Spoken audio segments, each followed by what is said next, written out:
Genesis chapter 26. Isaac and Abimelech. Now there was a famine in the land, besides the earlier famine of Abraham's time, and Isaac went to Abimelech, king of the Philistines, in Gerar. The Lord appeared to Isaac and said, "Do not go down to Egypt. Live in the land where I tell you to live.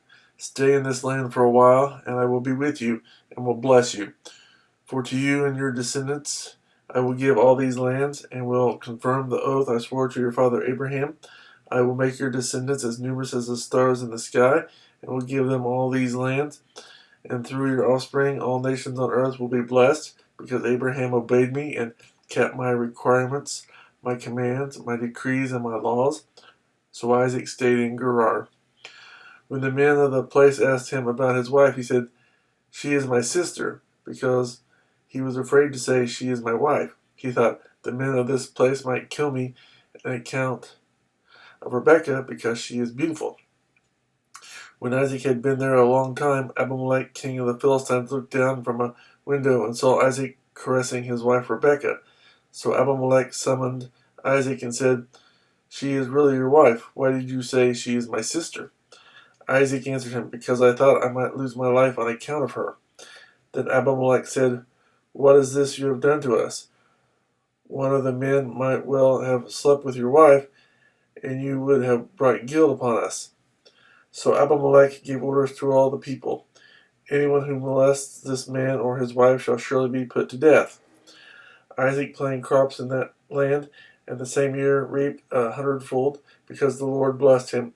The man became rich, and his wealth continued to grow until he became very wealthy. He had so many flocks and herds and servants that the Philistines envied him. So all the wells that his father's servants had dug in the time of his father Abraham, the Philistines stopped up, filling them with earth.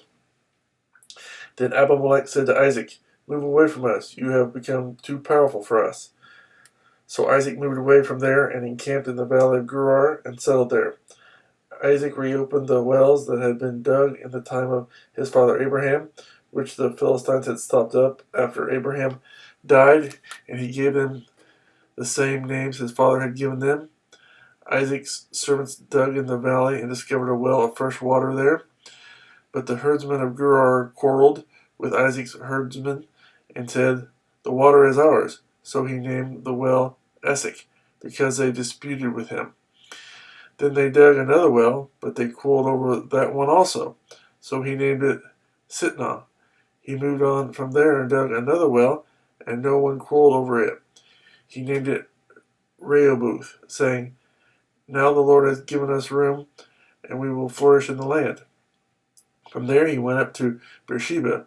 That night the Lord appeared to him and said, "I am the God of your father Abraham. Do not be afraid, for I am with you.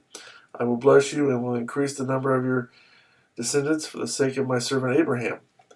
Isaac built an altar there and called on the name of the Lord. There he pitched his tent, and there his servants dug a well. Meanwhile, Abimelech had come to him from Gerar with Azath, his personal advisor, and Philcol, the commander of his forces. Isaac asked them, "Why have you come to me, since you were hostile to me and sent me away?" They answered, "We saw clearly that the Lord was with you, so we said, there ought to be a sworn agreement between us and you. Let us make a treaty with you, that you will do us no harm, just as we did not molest you, but always treated you well and sent you away in peace. And now you are blessed by the Lord." Isaac then made a feast for them, and they ate and drank. Early the next morning the men swore an oath to each other. Then Isaac sent them on their way, and they left him in peace. That day Isaac's servants came and told him about the well they had dug. They said, "We found water." He called it Sheba, and to this day the name of the town has been Beersheba. When Esau was 40 years old, he married Judith, daughter of Beeri the Hittite, and also Basemath, daughter of Elon the Hittite. They were a source of grief to Isaac and Rebekah.